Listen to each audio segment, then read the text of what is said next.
So Nadar, as some of you will know, is a crypto entrepreneur. I met you when you were working on Basis, and he introduced something called BitClout earlier this year that was a little controversial, and I was working on Deso, but I'm going to shut up and let you guys have your interview. All right. Start with this. Okay, hi. Hello, hi. Okay, it's kind of bright in here, but I was wondering if I could just start with a show of hands of how many people here heard of BitClout? Just familiar with it? Okay, not as many as I thought from a VC crowd. And then how many of you have heard of Deso? One. Okay, cool. All right. So we've got one believer. All right, so we're okay, there we go. All right. So let's start.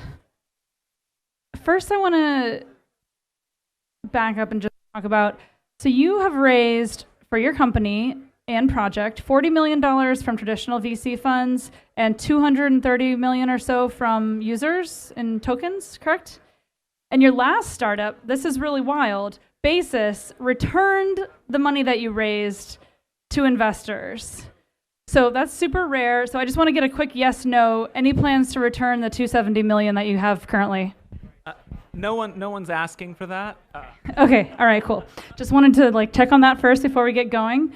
Okay, and then I'm just going to summarize what I know about BitClout, and you can tell me what's wrong.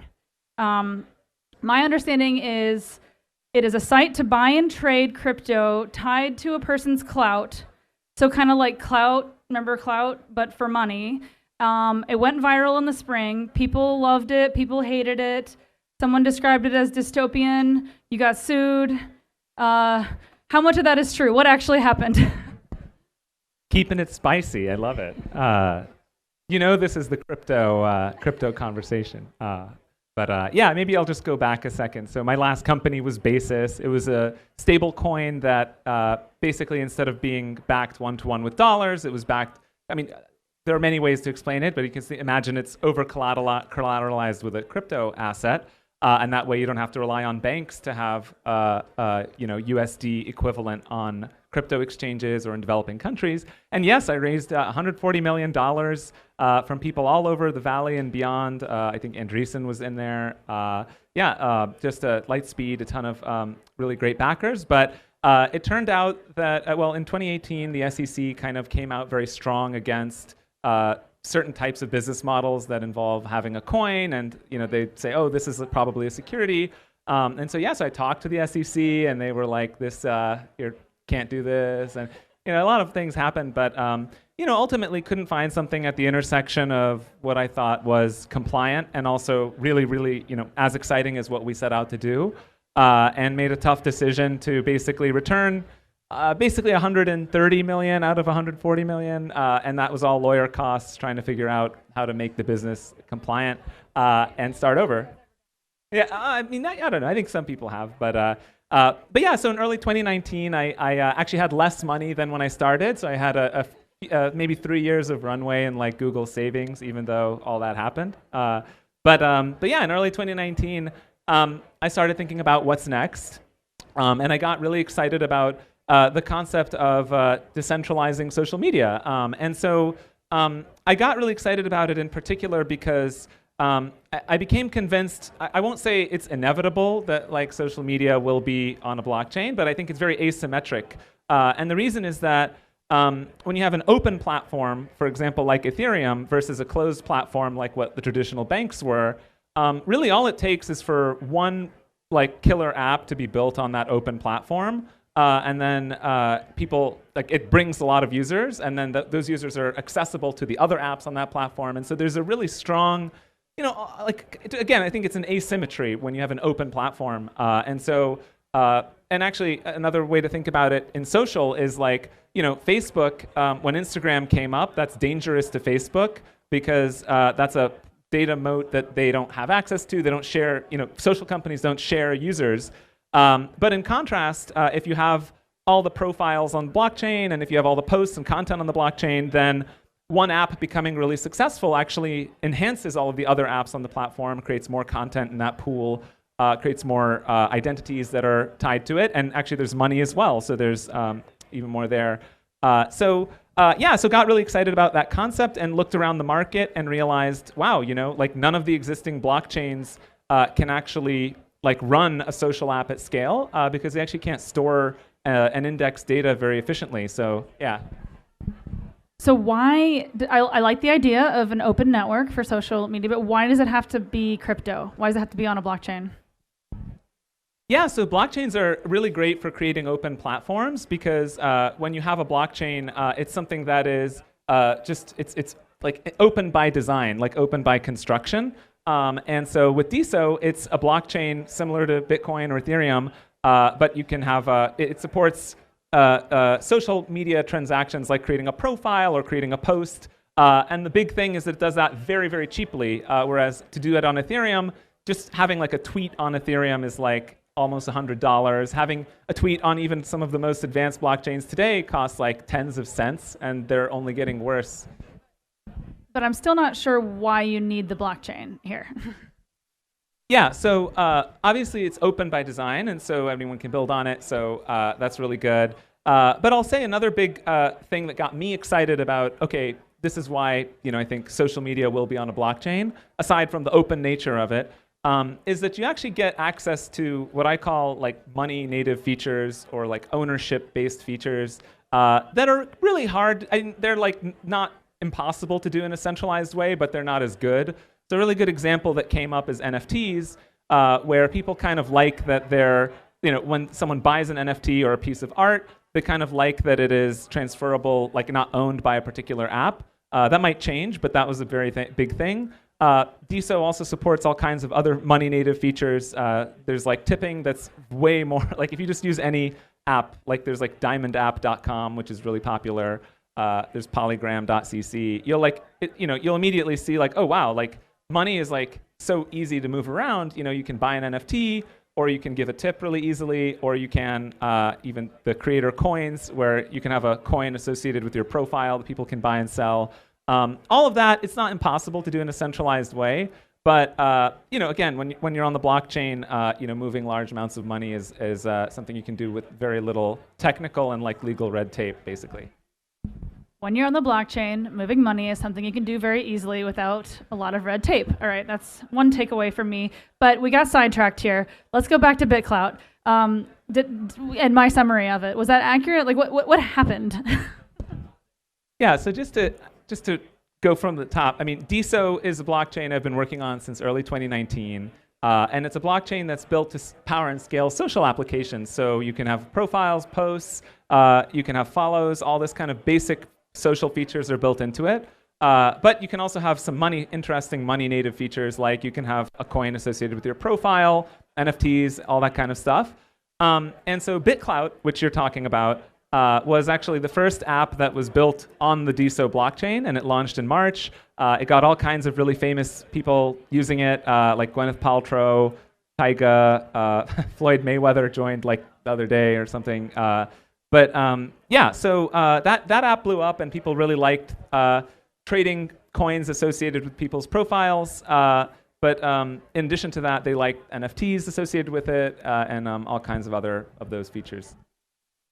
So, I mean, was that a stunt, or was that, did you expect it to go viral? What was the sense at that moment? Because people were, essentially, you can sign up and trade on someone's platform or someone's name that they're not there. It's super interesting. Everyone was rushing to grab their own profiles. I grabbed mine, I think. Yeah, so the important thing is, the thing I've been working on is the blockchain, which is Deso. It's called Deso blockchain. And so really, we launched an app called BitClout on it, pretty much as a prototype. We even had like password protected links on it. We told people not to share. And so, yeah, it was intended to just be like something that we can use to exercise kind of the underlying technology. But it turned out, mixing money and social gets people excited, so it kind of grew out of control. Yeah, I think there's over 1 million profiles or something on it by now. But yeah, but what was really awesome about it was that basically immediately after we launched BitClout, the app, and made the blockchain public and accessible, since then it's been about 6 months. and over 100 apps have been built on the blockchain, on Deso, the blockchain. And they actually make BitClout look like Craigslist, like it looks terrible. And so the most popular 2 apps today are diamondapp.com and CloutFeed. And if you haven't tried Diamond App, it's pretty awesome. It's getting a lot of traction. But there are also other apps that show things, like, so Diamond is like Twitter, but polygram.cc is kind of focused explicitly on NFTs. There's actually bitcloutpulse.com, which is focused on trading of coins associated with your profile. So people are building, and there's supernovas. There's like a ton of, like, there's over 100. And then there's also analytics tools. So there's like prosperclout.com that allows you to like analyze kind of what's going on in the chain and stuff. But yeah, so yeah, it was intended, BitClout was kind of intended to be a prototype, and it caused all of this excitement and stuff to be built. And again, it's really tapping into that asymmetry, because if any one of those apps succeeds, all of that content and all the users that app generates, like Diamond, for example, is usable by all the other apps. And actually, I know I'm talking here, but there's one example that's really interesting, which is BitClout accrued a lot of users, but then Diamond and CloutFeed, which are 2 other apps, started posting to the blockchain. And because the blockchain, when you post to it, your post shows up in all of the other apps. So that's a really interesting property, right? Again, that's why open platforms are so interesting. And CloutFeed put in its posts, like posted by CloutFeed, and that started showing up in BitClout. And CloutFeed is a mobile app, and we didn't build a mobile app for BitClout. It was just a web app. And they got bigger than BitClout, like immediately, because they made a better experience and outcompeted the original. And so yeah, so I think that's just the asymmetry is really important in open platforms. I mean, one thing that I'm kind of curious about is this now going to become a standard way, because for crypto companies to launch and get attention and get into the hands of users and ultimately developers, because your goal, right, is to get as many developers as possible building apps on your blockchain. And so you go viral with your own app. I mean, do you advise that, or would you have done it differently? Well, what's funny is we launched BitClout as the first app built on the blockchain, like as a proof of concept. And what's funny is, obviously a lot of people bought Deso, including some major investors like Sequoia and Andreessen, Social Capital, et cetera. And in all of my conversations, I would say like, hey guys, yeah, like developers aren't going to build on this thing for a really long time. We're probably going to have to bootstrap users for literally years. But actually what happened was immediately, basically people started building on it. And people started getting funded. So Social Capital backed a bunch of those companies. TQ Ventures backed a few. And there are many others that are being backed as we speak. And so I think going back, I mean, I think it would have been better if we didn't build any app on it, honestly, because yeah, it's just, I think the appetite for developers to create is like pretty high. And creating BitClout might have even deterred people from like, they're like, oh, okay, well, that exists, so I have to now compete. Whereas if it was just open and we launched the blockchain, I think that it would have been different. It might have even been better if we just seeded a bunch of companies or something. So is that appetite from developers just because everyone's getting so rich right now and they're all going to go away when the next crypto winter comes? Or, I mean, you've obviously lived through, post 2018 and saw that. I mean, do you expect this to continue, and how's it different now? What's the dynamic? Yeah, and so I actually have the luxury of talking to a lot of developers because there's 100 who are building, and then a bunch applied actually to get funding from from us to build stuff and other VCs, and I talked to a lot of them. People, I mean, I think the developers we talk to really care about building open, like contributing to open platforms. And I think one interesting thing is like at this point there are how many developers in the world, like hundreds of thousands, millions or something, and a lot of them I think have day jobs that don't like fully utilize them. They're kind of working for middle management somewhere. It's true. I mean, I talked to them, and I think we're kind of in a situation where when you lower the playing field to like just make it super easy to build a new experience that could be viral. I think it's it's kind of interesting that. Can you talk about your relationship with the VCs that have invested in your company? Because some have bought equity in no equity. Sorry, I got that wrong. Anyway, earlier we heard Catherine Hahn was talking about how some founders just don't even want to raise from VCs at all because it's too complicated and things are changing and there's all kinds of different ways to get the money. So I'd love to hear like what your funding structure looks like and how you think about that dynamic. Yeah, so the cool thing about Deso is it's a blockchain, and the only economic asset that anybody owns is the Deso coin. So in the same way the Bitcoin blockchain has Bitcoin, the Deso blockchain has Deso native to the blockchain.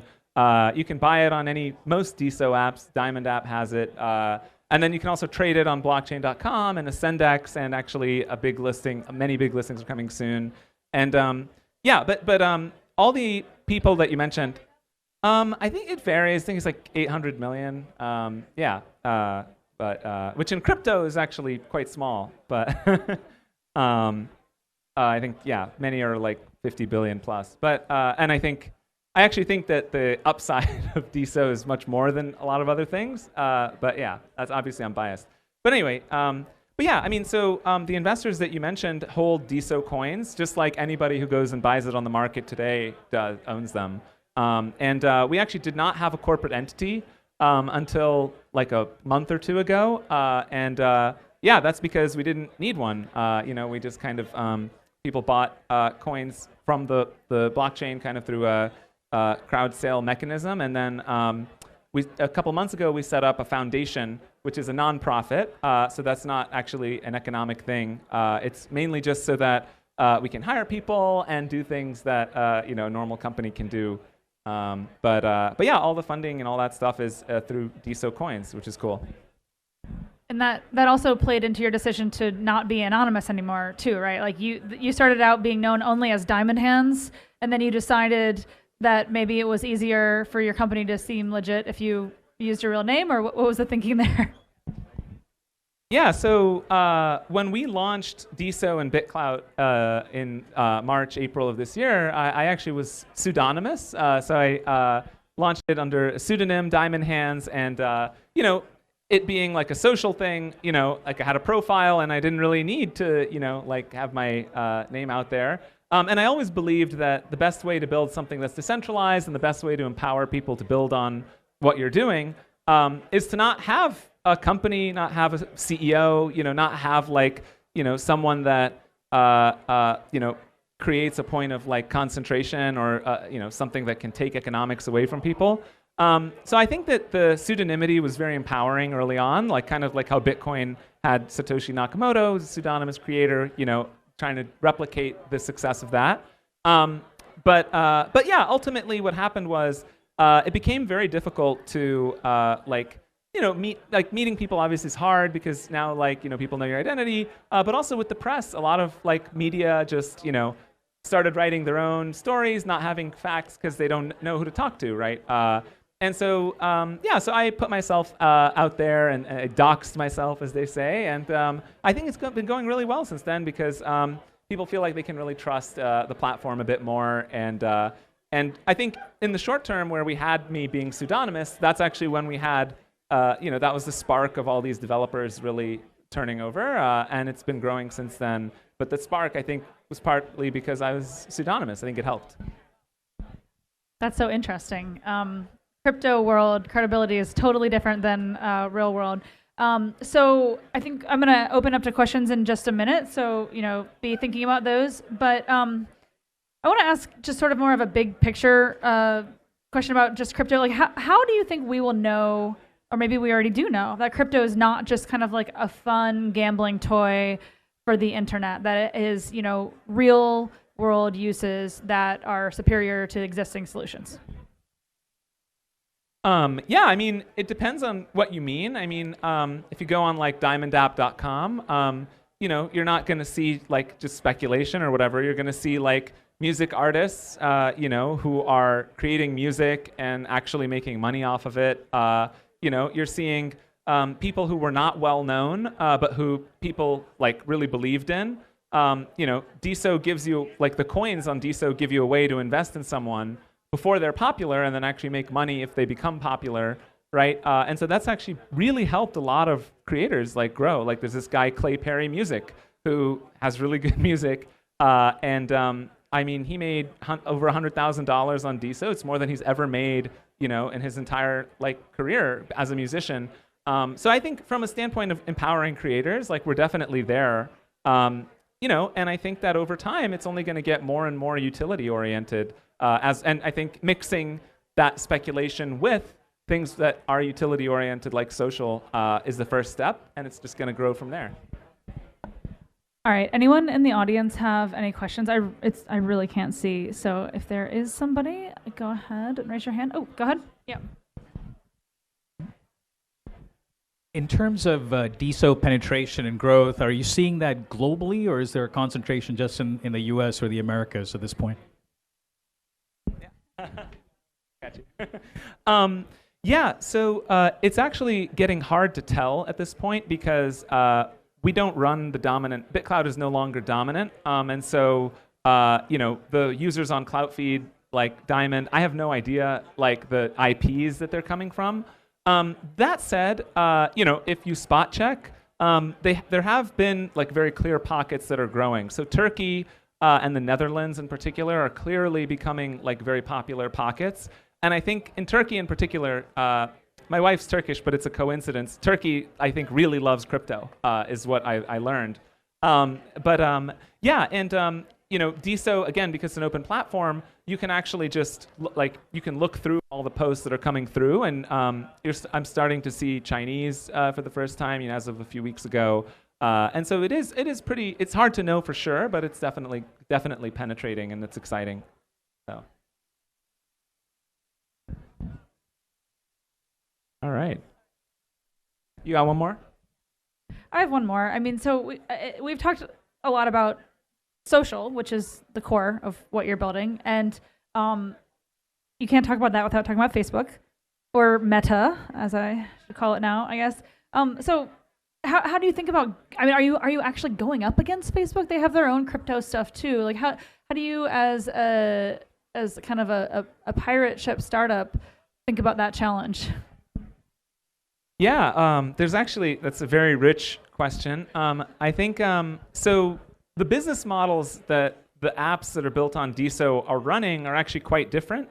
They're based on taking fees of financial transactions typically, rather than showing you ads, although they can do that.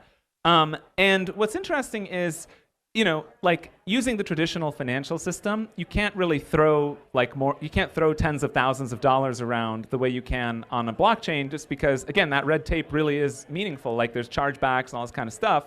And so a business model where you take fees of financial transactions in like early 2000s, like wouldn't have made sense. But with Deso and the kind of primitives that it enables, right, like NFTs, like those creator coins I mentioned, fee models actually make more sense. And so what's interesting is when you actually can run a fee model sustainably, it can actually be much more efficient than the ads-driven business model. And you switch from a business model where you have to keep all the content closed so that you can be the only one who shows ads on it, which is like how Facebook runs, to a business model where all the content's open and you don't care where people are looking at it as long as they're generating transactions that you know, whatever app is running takes fees on. So it's very disruptive, I think, to the ads-driven business model. And so if Facebook, you know, they're looking at blockchain, I'm sure, and like it's difficult for them because for them to switch to something that's more, you know, crypto-oriented, it's kind of at odds because you benefit from a lot of asymmetry when your platform's open versus when you're closed, but you can't run ads when that's the case. So. So that's one part of it, and then the other part of it is, you know, I think what's interesting is there is some amount of synergy in that, like, you know, for Meta, like Facebook, you know, if they actually do like, you know, a social like reality, whatever, for stuff that involves ownership or money, it does really feel like they're going to have to use a blockchain, not only because it's, you know, like pretty like efficient and like good at auditable, like everyone knows where the money is going, but I think, you know, legally it's kind of difficult even to be an issuer of an NFT without running into, oh, well then are you like creating a security or something like that? And so from a regulatory standpoint, they might have a lot of headwinds that are surprisingly, even if they, go after that. But so, you know, long story short, they're going to build on Deso and use Deso NFTs, Deso coin. No, but I mean, you know, obviously, you know, they've invested in their own blockchain and, you know, they might they might do that, but it's going to be really disruptive, and it's going to be interesting what happens. So. I have one more tiny little question then, because you brought up regulatory stuff, and because that was the reason that you gave back 100 million plus to your investors last time. What's your thoughts? I mean, do you worry about the same thing happening all over again? Now there's a lot of talk about crypto being regulated. Yeah, I mean, you can't be in crypto and not be subject to some amount of regulatory risk, right? But look, I learned a lot. The $10 million that I that I actually spent was all on lawyers learning, like, oh, what's a security? What's FinCEN think about all these things that we're doing, trying to make a synthetic dollar. So I learned a lot, and I think we did it right this time. And I think, I think, to the extent that entrepreneurs can be free to do the things that they think are innovative, I think that's really good. I think if you can regulate without getting in the way of that, that's ideal. And and hopefully, and we've been making pretty good progress while being compliant. So yeah. That's great to hear. All right, well, please join me in thanking Nadar. That was great.